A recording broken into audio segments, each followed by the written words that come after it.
This is shaping up nicely. Time for a change of pace, though. At least at first. The next segment is about Land Rover, and we'll be starting out with the Type 3.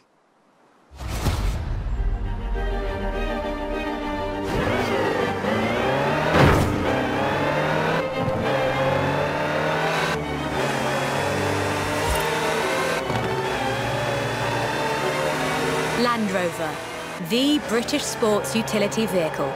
But before that, they were actual utility vehicles.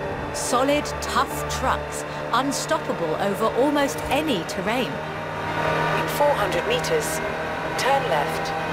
The Land Rover Type 3 marks the point where that shift begins, and we'll be looking at what that meant.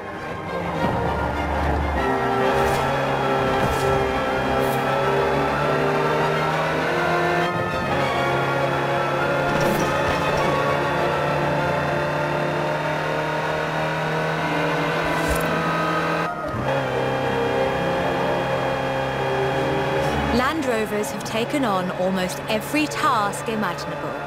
They've been generators, tractors and ambulances. They've brought peace and carried medicines to disaster zones. They've even been buses.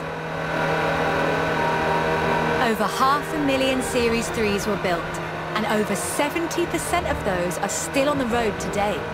They were extensively exported and built under license abroad. Belgium, South Africa, even Australia and New Zealand.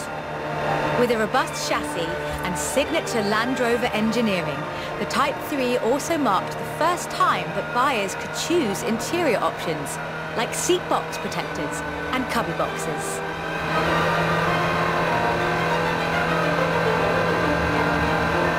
That trend continued, and by 1982, Land Rover were offering the county spec Type 3. Leisure drivers could choose from such luxuries as all-cloth seats, soundproofing and tinted glass. The trend was increasingly clear, and the future of the Land Rover was starting to take shape. If you squinted, you could already see the shape of the first sports utility vehicle, the Range Rover. While the stock Type 3 would never be particularly fast uphill, there is almost no hill that it couldn't climb, or down for that matter, if you've put a proper winch on it.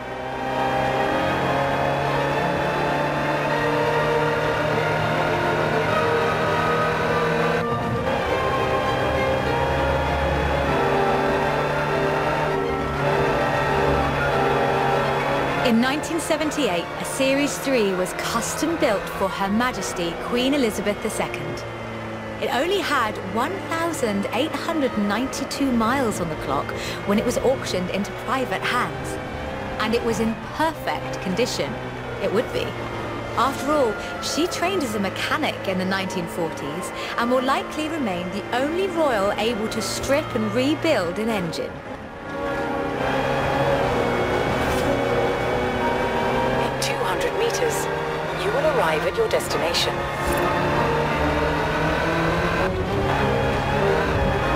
Along with the Range Rover, others would follow.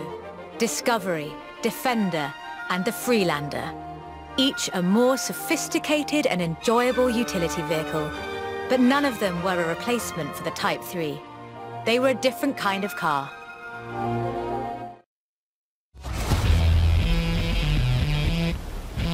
It sports a turbocharged 5-litre Land Rover Jaguar engine, crammed into a carbon fibre chassis with integral roll cage.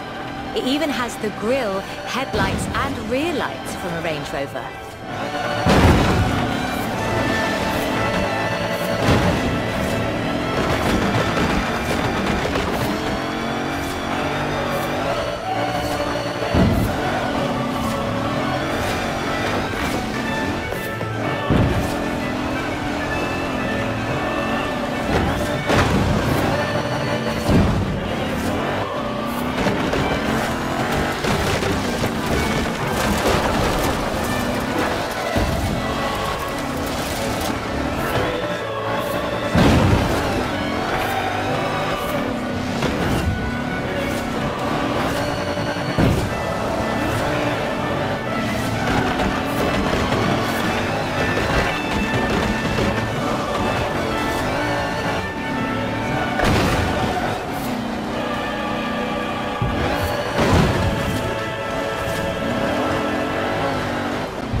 This is an all-terrain supercar.